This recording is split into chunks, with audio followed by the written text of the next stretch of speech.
leadership conference. That's and correct. him and I talked, and we talked, and we talked. That's true. And Sheila called me up and said about that, can we get him to do an event? I said, well, I'll just call him. I got his phone number. Here we both met him at the same leadership conference, okay? And I don't want to mess his name up, so I'm going to let him tell you his name because it's Jesse with an L. Okay? And I can't get that out yet, okay? And that's all right, but this man inspired me. He potentially will be running someday for governor of Puerto Rico. Yeah! Okay? Yeah! So I want to welcome him to Bethlehem, Pennsylvania, and the Thank Lehigh you. Valley. Thank you. Well, it's not Jesse with an L, it's Jessiel, but he did a great job with the name also. How you guys doing? Good. Where are my Puerto Ricans? I can't hear you. Woo! Epa! That's what I like to hear. So basically today, I'm coming to explain to you guys what's the Puerto Rican political environment like, what our Puerto Rican politics, what our status is, our unique status, not statehood nor independence. It's a free associated state, or Commonwealth, mostly known. Also, just like Pennsylvania.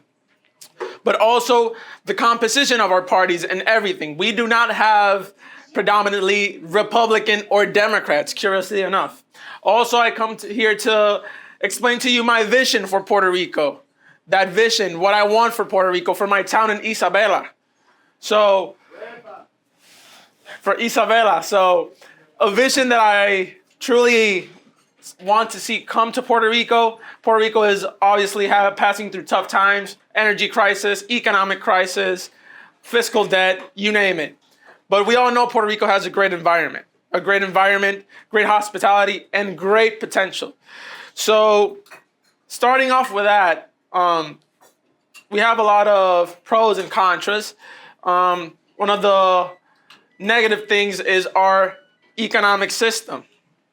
And that's a thing that I took very passionately this past yesterday, where I presented my economic reform for the island for the Department of Treasury employee. He's the general manager with projects inside the Federal Treasury. So with that being said, the first thing I want to talk with you guys is our parties. We have 5 parties. We have the Citizens Victory Movement. That's a left-wing party filled with communists and socialists. We have the pro-independence party movement that is pro-independence. They want Puerto Rico to leave the union with the United States, full of socialists and communists, leftists. Then we have in the right, we have the pro-statehood party. That's the New Progressive Party, or in Spanish, El Partido Nuevo Progresista. They're in favor of statehood. They're filled with Democrats as well as Republican. They have a big variety with that. Then we have another right-wing party. That's the Dignity Project. That it's only right-wingers and Republicans.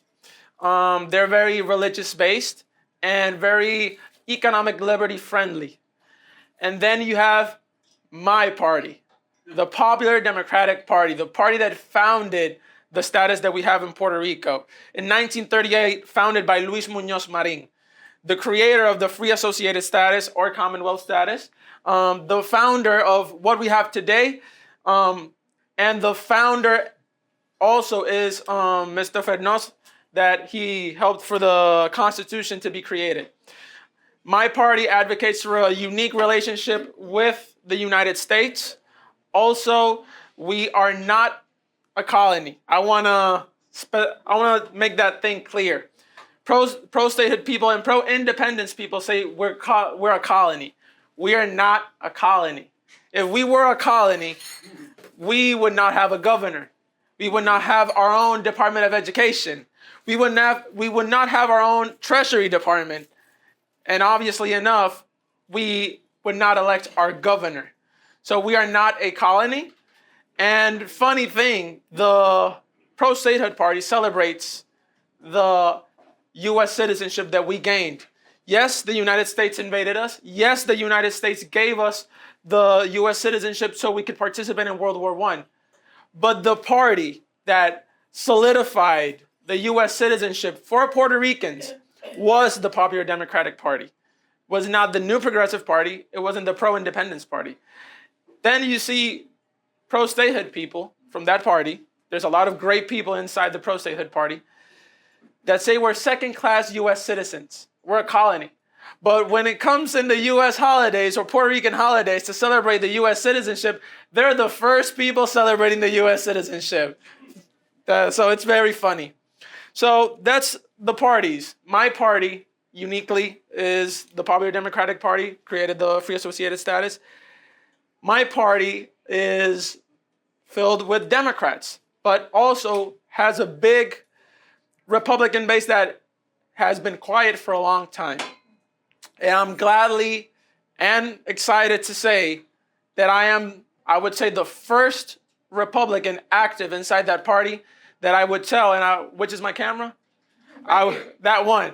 I would tell every Republican inside the Popular Democratic Party, every conservative, to stand up and don't be scared. We could be unique like the New Progressive Party that has Democrats and Republicans. We could do the same. So again, I am excited to say I am a Republican and I am inside the Popular Democratic Party. I am not scared to say I'm a Republican, and we need to maintain that culture inside the Popular Democratic Party. Conservatives have the right to be pro-Commonwealth. So let's go back in history. Puerto Rico obviously was a colony. Puerto Rico was invaded by the United States, so on and so on. When it comes to the UN and the UN puts pressure on the United States, you have to decolonize all those territories. Puerto Rico was one of those territories. We caused pressure. Everybody knows the story of Puerto Rico. When they had nationalists come to the States, they gunned down the Capitol and everything. So throughout the history, our party's founder in 1938, our party was founded. In 1952, when the pressure was so hard on the U.S., we came in as a country together, rallying with Luis Muñoz Marin, and we created this unique status. This status gives people and Puerto Rico autonomy. Like I said, we have our own Supreme Court. We have our own Department of Education. We choose our governors. First, we elected our senators and reps. The governor was imposed by the United States. Teddy Roosevelt Jr. was our governor at a certain point. Then we had Jesus de Piñero, the first Puerto Rican governor assigned by the U.S. and member of the Popular Democratic Party. Don't want to be biased. But you see a tendency here. The people wanted more and more autonomy. 1952, Puerto Ricans get the free associated status, el Estado Libre Asociado, that's in Spanish, or Commonwealth. There, Puerto Ricans could elect their governors, have their own departments, manage their own wealth, and have their fiscal autonomy. Obviously, they delegate things to the U.S., those things being same currency. We're in the Army. We have U.S. citizenship. We don't pay federal taxes, but we have representation in Congress. We do, without a vote or a voice. But the reps do get things done. Curiously enough, and I don't want to bash the pro-statehood party, but I have to highlight things. They have been elected to the delegacy in Congress for a long time.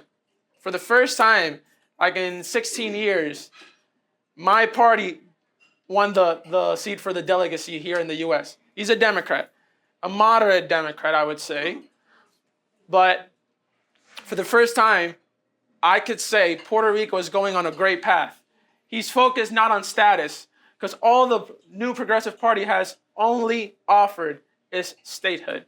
No economic development, no solution to the energy crisis. And I don't want to be biased, but my candidate from my party, even though he's a Democrat, he has proposed solutions to Puerto Rico's problems. And that is what Puerto Ricans need. We need solutions to our problems. We do not need to be saying and promoting a constant ideology and no proposals for economic development, energy crisis, climate change, etc., etc. And yes, I'm going to put that out there. The New Progressive Party is the party that has caused the most years corruption in Puerto Rico. Donald Trump, our great president. Can I get a round of applause for Donald Trump? Donald Trump, for Hurricane Maria, if I'm not mistaken, he assigned a big amount in federal funds for recuperation for Puerto Rico. That went to the drain. 97 million, if I'm not mistaken. 97 million. In that year, from the New Progressive Party. I'm not saying my party are all angels. My party has caused harm too. And I condemn that. But there's a tendency in the New Progressive Party. I don't know why. The pro-statehood party has had, in the past years, I would say, more than 10 elected officials accused of corruption, kickbacks, fraud. And I don't want to be taking a shot at the blind community, but even a blind representative got kickbacks and stole to the people. 2 mayors in that same year were accused of corruption. There's a video of the mayor of Guaynabo from the New Progressive Party getting money handed to him, public money, and he got recorded by a federal officer. Yes, my party has caused harm, and I would say it gladly because I condemn it. The mayor of Mayagüez was recently accused and he pled guilty to corruption. And for that I say, pay your due at prison. So, our history goes like this. The PPD, the PDP, the Popular Democratic Party, creates the Estado Libre Asociado, the Commonwealth. We see stability for the first time. From 1952 to 1992, Mr. Luis Muñoz Marín brings a great tax incentive called the 936 corporations. That is it's an incentive inside the 1996, 1992. Can't give you good the year. I'll follow up on that. That's inside the Internal Revenue Code of the US. So we get corporations, manufacturing corporations inside Puerto Rico. So our economy booms. We were the second growing economy after Japan. Our economy in 1984, if I'm not mistaken, was at 5.7% growing with Rafael Hernández Colón, Popular Democratic Party governor. After that, in 1992 to 1996, we elect a new Progressive Party member, a pro-statehood party member, and he was a Democrat also. Mr. Pedro Rosselló. He did his good things, he did his bad things. And in 1996, he solicited to Congress, to Bill Clinton. Who's a fan of Bill Clinton? Nobody. So he solicited to Bill Clinton and the delegate that was also from his party. He wanted the 936 corporations out of Puerto Rico. You know why? I'm going to ask you why. What do you think why he wanted it out? Tax money. No. Nice one, though. Random guess. Sheila. Okay. Because he want to make Puerto Rico broke again. No. He did. That's what it was, make Puerto Rico broke again. 47 hat. I love that hat. What do you think, sir? Don't know? Because it wasn't compatible with statehood. That was the main argument to take out the 936 corporations. Yeah. So the Congress gave Puerto Rico a 10-year transition period to find a new method so your economy doesn't go down to the drain. We couldn't. After that, during that process, he brings universal health care, a form of universal health care, where we cover 77% of it. Remember, we're not a colony. We're a colony for them, but we're autonomous, and we have to pay our dues also. Right. The government here, and the federal government does put some money, but it's our doing. He makes the convention center. It's named after him. That's more debt. He loaned money out. He also did a subway. That's more money. After that, you get more loans and loans and loans. Big government also. He loses the elections. Well, he doesn't lose the elections. He doesn't run for governor in 1996. Why? Because the Secretary of Education got caught stealing education money. That's what happens. Plus, he did some little absurd contracts in the authority of ports. After that, my party comes into power. 2000 to 2004 and 2004 to 2008. And the governor of my party was accused of corruption, but he was innocent. But still, it was a pretty hectic moment for the Popular Democratic Party. Then comes Luis Fortuño. Who knows who's Luis Fortuño here? You don't know who's Luis Fortuño? Luis Fortuño, pro-statehood guy, Republican, first Republican governor in Puerto Rico. He wanted to shrink the government. He did tax reform. He did Law 7 that obviously had to fire a lot of people. It was necessary. But he took a lot of loans also. A lot of loans. Then the governor of my party comes in, Alejandro Garcia Padilla. Great guy. Truly great guy. He's a Democrat though, but he's a great guy. And he had to endure the whole mess from 1996 onwards. He did the premises to declare the island in bankruptcy, and he brought the fiscal board so we could stay afloat. But since we're a colony, look at this. Due to our special status, we got an oversight board, and we did not get our bank accounts shut down. The New York federal court was going to shut down our bank accounts. And to that, I say this to the people that say us, the Popular Democratic Party, are colonialists. Argentina possessed their bank accounts. Are they a colony of the United States? I don't remember the United States invading or getting a colony in South America. Do you? Greece got their banks possessed by the European Union. Are they a colony of the European Union? So to that I say, stop lying. We're not a colony. Another thing, the Free Associated State status. The New Progressive Party says we're a colony. You're a territory. We're known as a territory. What people don't know that the territorial clause is our mark of creation. We need to have a template to create a new status. Because the UN said the only way for the modernization of a country, it's either independence, statehood, free association, or other. We fall under other. That's why it's such interesting status we have. Yes, the fiscal board seems to have control of the island. It puts our status in doubt.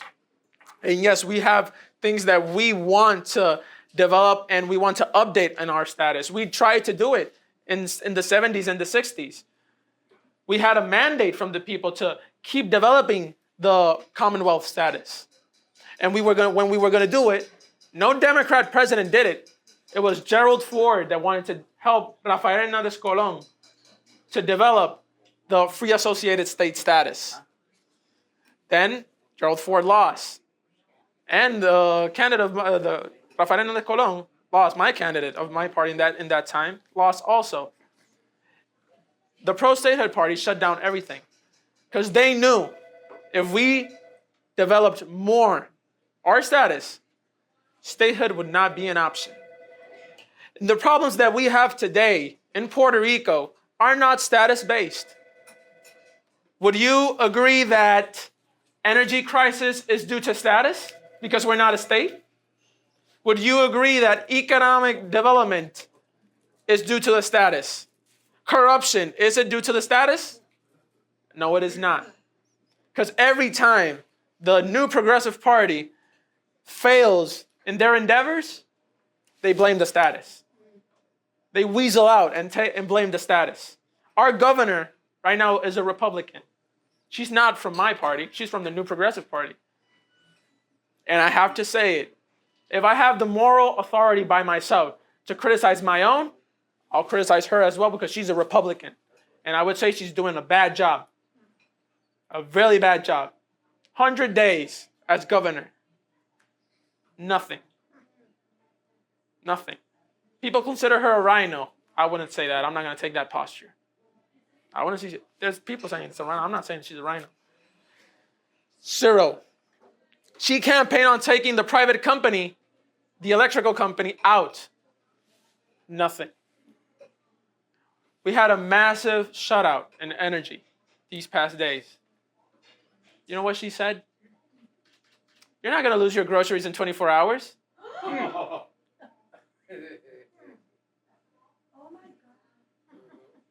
That's a Republican. And I feel ashamed that she's in my party. What are you going to tell the people of Puerto Rico? Why? When they're passing through that. You're in the governor's mansion. They're not in the governor's mansion. You got to feel the pain of the people. So, fast forward, we're in bankruptcy due to these excessive loans and the turnout of the 936 businesses. So, Puerto Rico has great potential. Myself, well, it's not common in the popular Democratic Party to have a Republican inside it. I'm the little black sheep. And I come to you guys because I'm very passionate about my island and I'm very passionate about my town, Isabela. He's a Democrat also, the mayor of my town. He's a Democrat. And he's from my party. But I'm very passionate about my town. I have a vision for my town. I have a vision for Puerto Rico. Puerto Rico has great potential, has untapped potential. We're perspicacious enough to dug ourselves out the hole.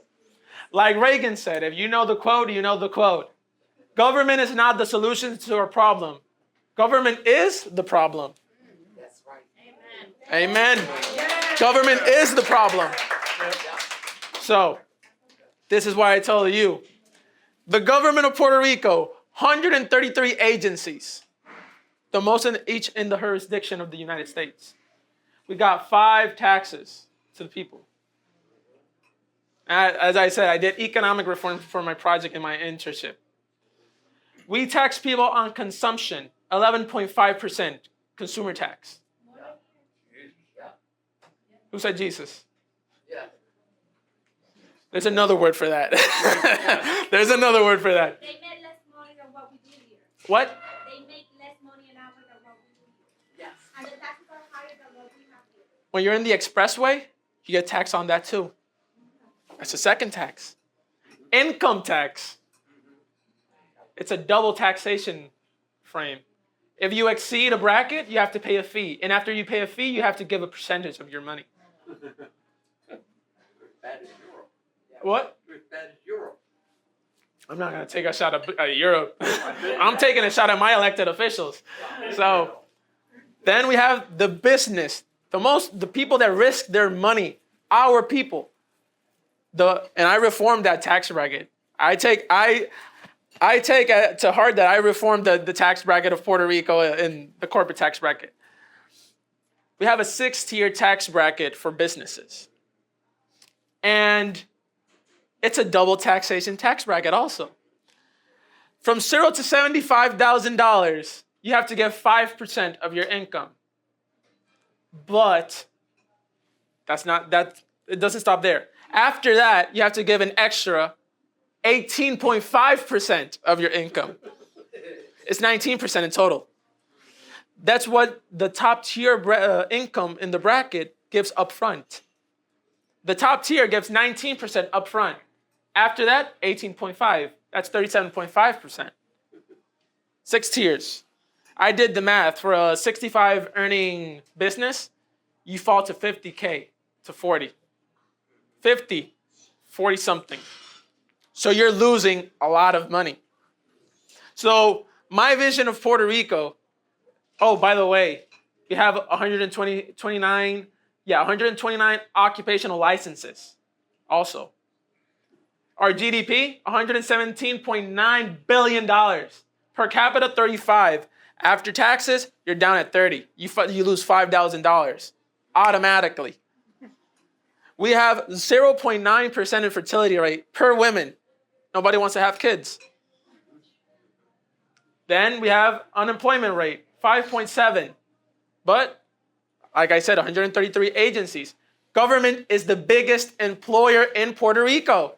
Out of 10,000 people in Puerto Rico, 510 are government employees.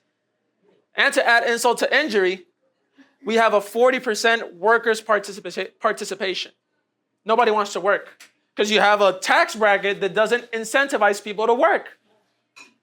And don't let me get started on Obamacare here that I saw graph in Chicago. Don't let me get started on Obamacare. So people don't want to work. The graph, I'm reading an economics book, and I used it for my presentation. Literally yesterday, I said, you have an economics book and you're not using it? So I saw this graph. The person that wins or gains $8.25 an hour with government assistance would win $63,191. The top tier person in the bracket with no government assistance, the $38 per hour person, would win $63,200, only a $9 difference. Do you want to work? Do you want to work or not? No, you don't want to work. You're going to take the logical route. You're going to get government assistance. The 11.5% that I was talking about earlier. What's your name, sir? Buddy, ¿cuál es tu nombre? Samuel Negron. Samuel Negron. Let's say he's an entrepreneur and he needs a flat screen TV. $200, let's say. With 11.5%, that goes up to $223. That's almost one half of $27 shy, and it's one half of $500. You're killing people. So you're gonna put a big consumption tax. You're gonna tax people on their hard-earned money and their risked money. There's no win-win situation. Plus, you have to fund the big government of 133 agencies. So my view of Puerto Rico is less taxes, less regulations. My view is Reaganism. That's what I want for Puerto Rico. Reaganism is the way to go. My proposals in my project, and I still stand tall with this. 2 proposals. I changed the corporate tax bracket. To 6 tiers, I changed it to 4.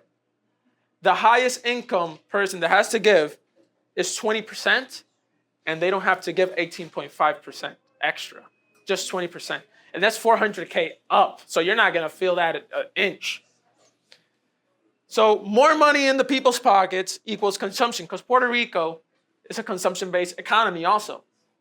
So if I give you more money to your pockets, it's more investment, more jobs, more wealth creation. Whoever says the trickle-down economics or Reaganomics don't work, either you're drunk or you don't know economics. More money equals more economic power to the individual. You have to empower the individual. And I'm going to say this. The pro-statehood party, since they're so obsessed with statehood, they give all these tax benefits to foreign companies, foreign corporations, which I do not have a problem with. But what about our people? What about the Puerto Rican entrepreneur that's busting their tail off, risking their own money? They lose money. I lost $800 in an investment the past month. Don't get me started on that. I'm still, it's painful still. So you're not going to compensate your own, but you're going to compensate the person from outside. The people inside the country are who move the economy. Those are your people. My vision, lower the taxes. Let's lower taxes. TCJA Act is a great example of that. Donald Trump lowered taxes for the people and for the working class. So that's my first option. Second option, take out the consumer tax, the 11.5%. I would put the value added tax, the IVA. In Spanish it's IVU, Impuesto de Valor y Uso. It's 11.5. The IVA, don't get scared right now. I would put an IVA of 14%. But this is the catch. No income tax for the people and no corporate income tax either. So you're not going to have to give to the state income tax or corporate income tax. Just IVA. That was proposed by a Democratic governor, Alejandro Garcia Padilla. Great guy again. I got to say, a great guy. And the mayor of my town also is in favor of that. The former mayor of my town, Carlos Delgado Altieri, which I want to take the opportunity to thank him for everything he's done for me. Also, Alejandro, thank you for being an inspiration, as well as Carlos. Carlos Delgado Altieri, I'm going to take a moment to say he's a great inspiration to me. Very entrepreneur-minded for the people. Like I said, he's my idol. For me, he's my Luis Muñoz Marin. He's the guy that got me more into politics. So for that, I would love for you guys to give him an applause. Really, he's my idol. Even though he's not seeing it, but yeah, he's gonna see it. So IVA, the value-added tax, no income tax for businesses nor individuals. More money for you, less money for the government. IVA works like this. Are you an entrepreneur? Sir? I'm retired. Or retired? Well, let's say you're an entrepreneur today. Let's say you're an entrepreneur and your business are tables. He's going to import tables to Puerto Rico. What's your name, sir? John. John. Well, John is the distributor. He has to pay to the treasury IVA. So let's say we charge the IVA of 14%, being 12% for the state, 2% for municipalities, because the municipalities have to have an income source also. He pays the IVA to the government. Then when you pass that filter, you're gonna charge that loss, that small margin, to him because he's a distributor. Then let's say Mr. Bill Allen, the owner of Borderline Restaurant. Bill Allen needs some tables. Hey, I need to buy some tables for my restaurant. Okay, you're gonna charge him the VAT, the value-added tax, because he's buying it from you. Because you need to recuperate that little loss. He's just the consumer. Right. So you're charging it to him. So it's a consumer tax at its origin. But here's the catch.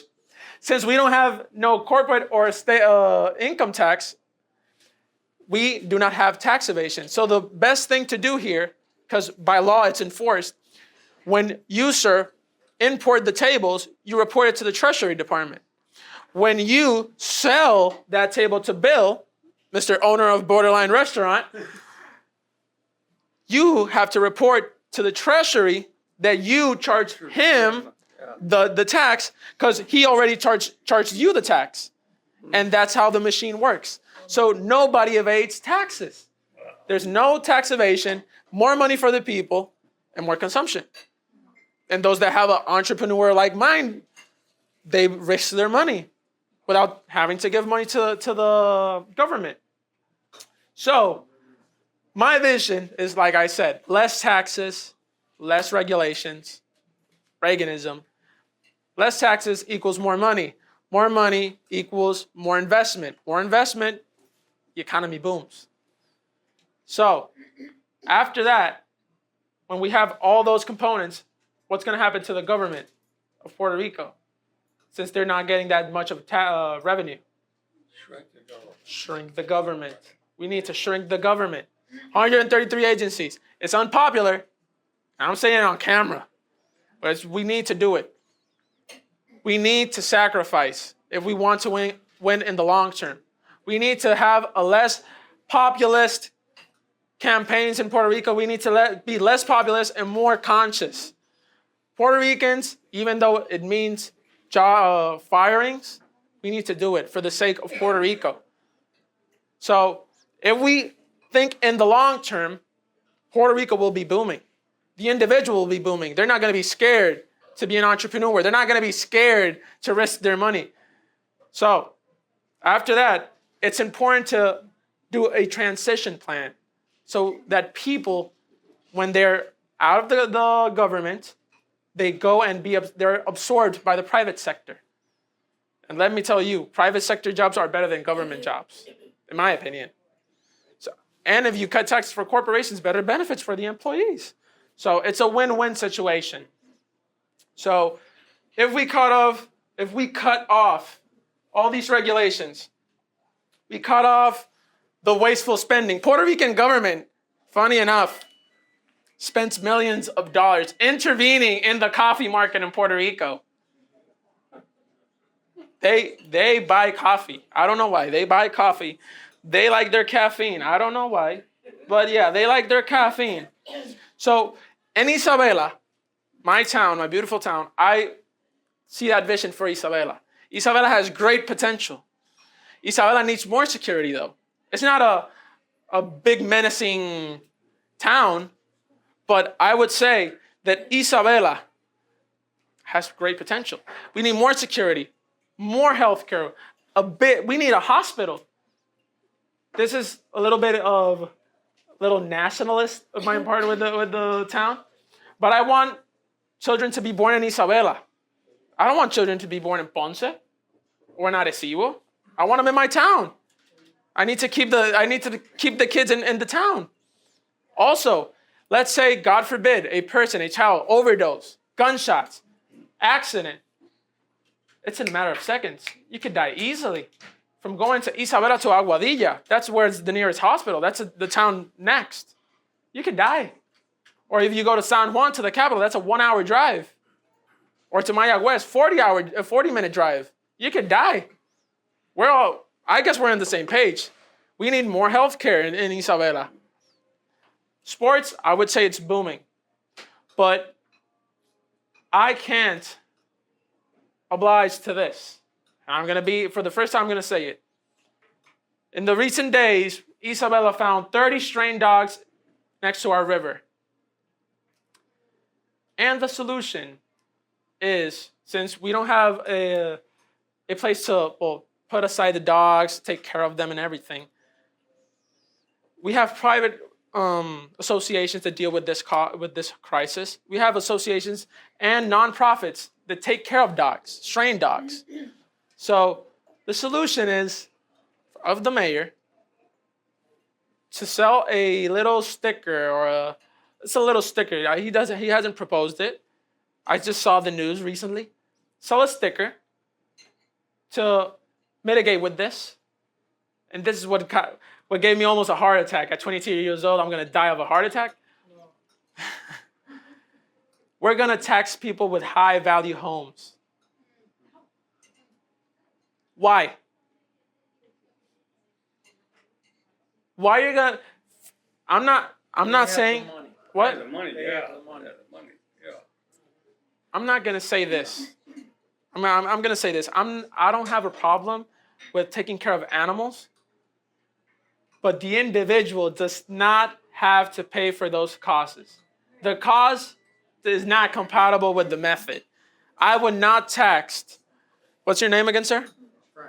I would not tax Frank for his nice home just to help some dogs. No.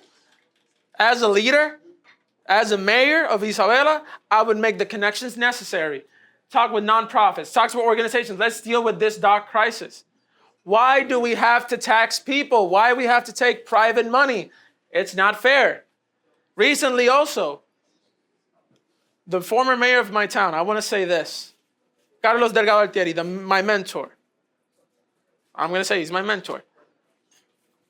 He left a surplus of $35,436,065 in Isabela. I don't know where's that going now. I don't know. The new mayor just raised the property tax. I don't know if that's a signal that our surplus is going down or we're going down the drain. But it's not, I think it's not fair. Right. We should empower the individual, not wasting $500K in propaganda for tourism. So Puerto Rico now, Isabela, more security, sports are doing great, healthcare, and more economic development. Empower the entrepreneur. The entrepreneur needs to flourish inside the town. We have Wendy's, we have all of that, but what about The people from Isabela. I know people from Isabela that started, I'm going to tell this case. His name is Gabriel. He started his own coffee cart in his college. He's from Isabela. He's having mass success.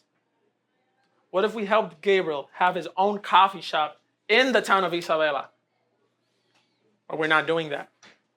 So my vision, like I said, for Puerto Rico and Isabela, security in Isabela, healthcare in Isabela, more economic development, empower the entrepreneur, and obviously less taxes, less regulations, small government, AKA Reaganism. I said Reaganism. You like that? You like that, Reaganism. Yeah. So, like I said, going back to the status, there's been various versions of a new status or a developed Commonwealth status. There's the independent Commonwealth. In Spanish, el soberano, Estado Libre Asociado Soberano. This is Puerto Rico would be, in a certain extent, independent from the United States, but would have some agreements. We would negotiate the U.S. citizenship. We would negotiate our currency, military. I'm not in favor of that. I don't want Puerto Rico to be independent. That would be a suicidal mission. So I took upon myself to develop for the first time I'm doing this here, to develop myself a new version of the Estado Libre Asociado. It's called El ELA Federado. What option is this? We would get to vote for the president. Our delegate would have voice and vote in Congress, but we would not have senators. My proposal for the Electoral College vote, if we vote for the president, we cap it. Because the Electoral College vote is based off population. So California right now has,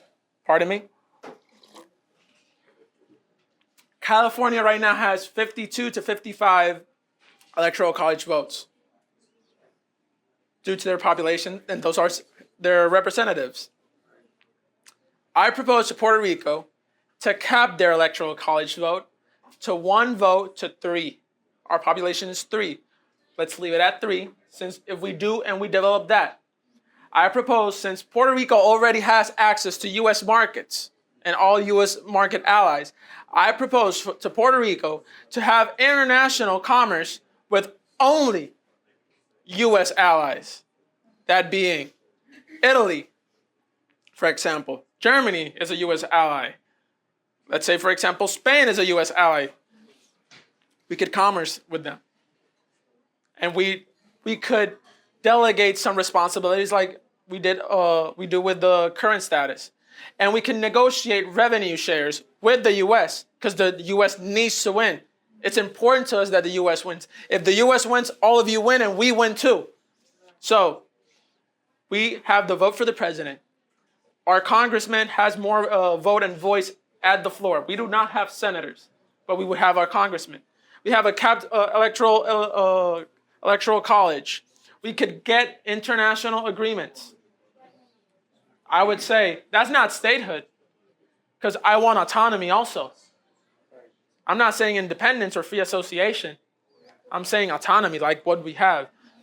I say we admit we have more power in our administrative duties. Obviously, we do need right now the fiscal board. We need to fix that. We need to better our debts.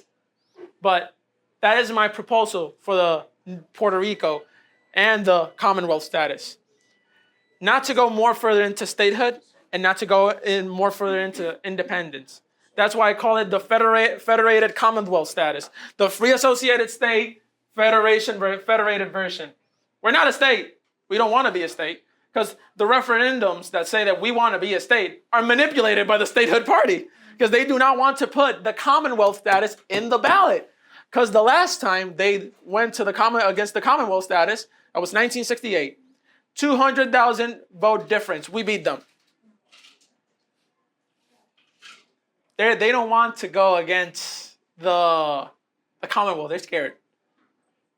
So that's my proposition to the party, my proposition to Puerto Rico, my proposition to you all. Less taxes, less regulations, Reaganism, and federated Commonwealth status.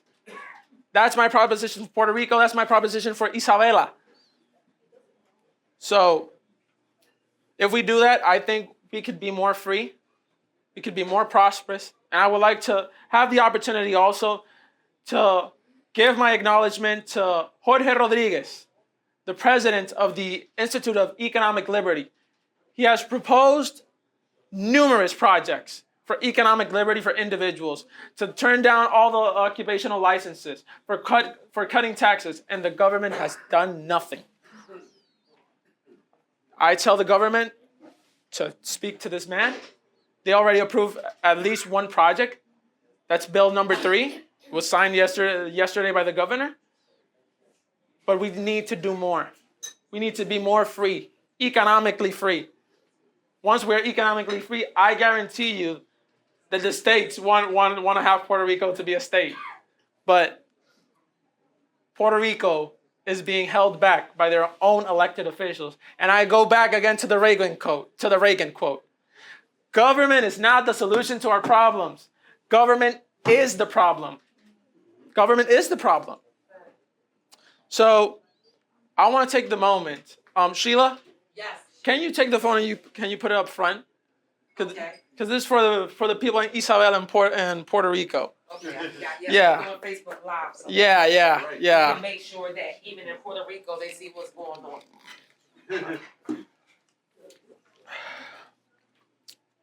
Because I'm going to do this message in Spanish.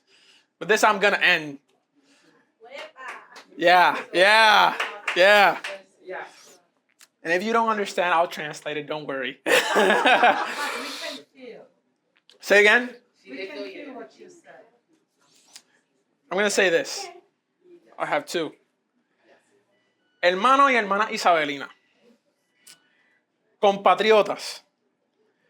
Esto quiero que sea ejemplo para ustedes, como jóvenes, que pueden crear un impacto en no tan solo en sus pueblos y en las universidades, sino también en Puerto Rico. Y no tan solo en Puerto Rico, en los Estados Unidos de América también. Que no se sientan temidos, que porque piensan diferente, no les van a hacer caso. Al igual que eso, les digo esto. Independientemente, creas en la independencia, creas en la estadidad, creas en el Estado Libre Asociado, el glorioso Estado Libre Asociado que yo tanto predico. Lo importante es que quede el beneficio de nuestra isla. Por eso, aprovecho para decirte a ti que trabajes por Puerto Rico. Y a los isabelinos, trabajemos por Isabela. Es hora de rescatar a Puerto Rico y es hora de rescatar a Isabela. Les digo a ustedes que tengan en mente, bien, pero bien en mente, que nosotros somos los que podemos reformar a Puerto Rico. El gobierno no nos hace. Nosotros hacemos el gobierno. Y como dijo Alejandro García Padilla, y lo digo yo también ahora, es con Puerto Rico e Isabela y por Puerto Rico e Isabela. God bless the United States, God bless Puerto Rico, and God bless Isabela. Thank you to you all. Thank you, thank you, thank you. Thank you. Anybody got any questions? Any questions? Thank you. We got a question over there. Praise God. We got a question. Yes. Quick question. Who has the question? Yeah. I'm going to sit down right now. But I'm going to, yeah. So, do you think the governor Thank you. is corrupt, a plant, or just incompetent, or a combination of the three? The current governor? Yeah. Well, if the island is in crisis and you're doing podcasts with your husband, what you think? While the island has problems with their energy grid, she's making stories in a podcast called Nothing But Politics. Everything but politics. Like how she met the first gentleman of the island. Does that answer your question? I believe it does. I'm glad I did. Questions? Okay, anybody got any questions? If no other questions, can we please give them, oh, we got a question here.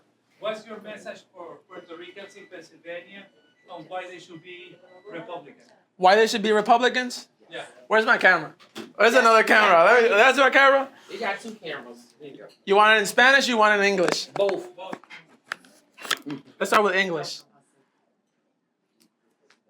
The Democrats have used the race card for a long time. Democrats have made you feel ashamed to be Puerto Rican, Latino, Black, Hispanic, and they say the system is oppressing you. That is a lie, because I'm Puerto Rican. I haven't been oppressed in my 5 months here in Washington, D.C. That is a lie. Donald Trump is not racist. No. If he were racist, why he has championed all pro workers incentives? Do not feel ashamed of being Puerto Rican. There is a home for you in the Republican Party. I was a Democrat, like Reagan, and I ditched the Democratic Party. And I suggest you do too. We have open arms in the Republican Party. We want you in the Republican Party. And don't be ashamed. Just because you're Latino or Puerto Rican, you cannot be a Republican. Again, the Republican Party opens the doors for anybody not like the Democratic Party. If you think differently, they shame you. You think different in the Republican Party, we acknowledge it. Think well. Like Jorge Rodriguez says, dale casco. I'll say it in Spanish. I'll add more. El Partido Demócrata, lamentablemente, ha usado la carta de la raza, la etnicidad, en tu contra. Soy latino, soy puertorriqueño y soy republicano. Y soy orgullosamente miembro del glorioso Partido Popular Democrático. Y te digo a ti, boricua, puertorriqueño, borinqueño, que no te sientas avergonzado que por ser de esta gloriosa isla no puedas ser republicano. No hay nada malo en creer en la familia. No hay nada malo creer en menos impuestos. No hay nada malo creer en la libertad individual del ser humano. Y mucho menos, y lo voy a decir en inglés y en español, mucho menos en la ideología de género. Again, it's nothing bad to say I'm against trans men, because they're men, they're not women. Men in women's sports. That's a crime. And for the University of Puerto Rico in San Juan, I'd say this. If I were you, I would shut down inclusive bathrooms as of right now. That leads to rape. That leads to sexual harassment. So it's time that we wake up. It's time to be economically free. And it's time to be free as an individual. Son libres y son capaces. Únanse al Partido Republicano. That's what I got to say.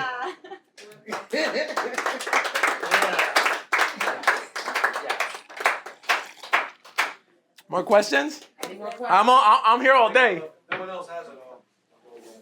Oh, Oh, no, you go ahead. you go. What, you said you went from a Democrat to a Republican. Yes, sir. How long ago, and what was your defining moment that said, I'm done? And I got Oh, that's I'm gonna give you my story. I was raised under a single mother household. If my mother's watching, bendición, te amo. I've been into politics since 4 years old. 4 years old, 3 years old. I used to sit down with my grandma in her living room. Abuela bendición. Get some coffee and everything and watch the news. So I love politics. Also, fun fact, my father ran for mayor in the pro-statehood party, funny enough. Yeah, and I'm a Commonwealther, happily. So, being raised by a single mother since the age of 2, I came into politics and I discovered this world, and it's an open world. My mother is not fond of politics. So it's a very lonely stage of my life. So what I gotta say is, maneuvering into this world, this political realm we live in, we know left-wing media controls everything. The left controls media, controls Hollywood, controls everything. Everything we consume, it's left-based. So I opened my eyes, I would say, by Obama. In Obama, I think I had 14. I was opening my eyes and I saw what Biden did. I said, oh, damn, no. So I used to be a Democrat, but I'm happy to say I'm a Republican. For sure. I am not a socialist like Bernie and AOC. That I have some words for AOC also, but we'll get to that. But I'm not a socialist like AOC. Not Bernie Sanders. And I'm not a communist. I believe in individual and private property. I'm happy to say I'm a capitalist. So when I see people like Reagan that inspired me, that did the switch from being a Democrat to a Republican, I see people, men of state like Calvin Coolidge. I see men of state like Abraham Lincoln that abolished slavery. It wasn't the Democrats that abolished slavery. Let's get that clear. Andrew Jackson championed the slavery movement. They wanted to kill Indians. They wanted to kill and enslave blacks. Let's be sincere. The people that don't have the moral capacity to talk about race, ethnicity, and slavery is the Democratic Party. They do not have that moral compass, and they want to be in a moral high ground. They do not have that compass. That application is not on their system. If they do it, that's a demo, I would say. So the party that has fought for human rights really is the Republican Party. Yes, we've had people that are racist. Yes, we've had them. They said Barry Goldwater was a racist. They said Reagan was a racist. They say Donald Trump is a racist. Yeah. But what about Andrew Jackson? At least they didn't kill nobody. What about Andrew Jackson? Lyndon B. Johnson. I would say Lyndon B. Johnson is a very racist guy. God rest his soul. God rest his soul. You can't criticize nobody if you lack of that. What are you criticizing? So that's why I say the Republican Party. Oh, and we follow God also. And another thing, and this I acknowledge my mother. She was left alone with a 2-year-old kid. She could have gave up easily like this. She did not. She fought hard. She did the capitalist thing to do. She pulled up her bootstraps. She worked hard, and she raised a kid. That being me. So abortion is not an avenue. And the last time, with all due respect to women that are here, the last time I found out, women do not get pregnant alone. Yes. There's a father's duty also. The father should be responsible of that child. And there's no moral argument. I like that song. There's no moral argument to kill a child. Because the last time I checked the Human Bills of Rights,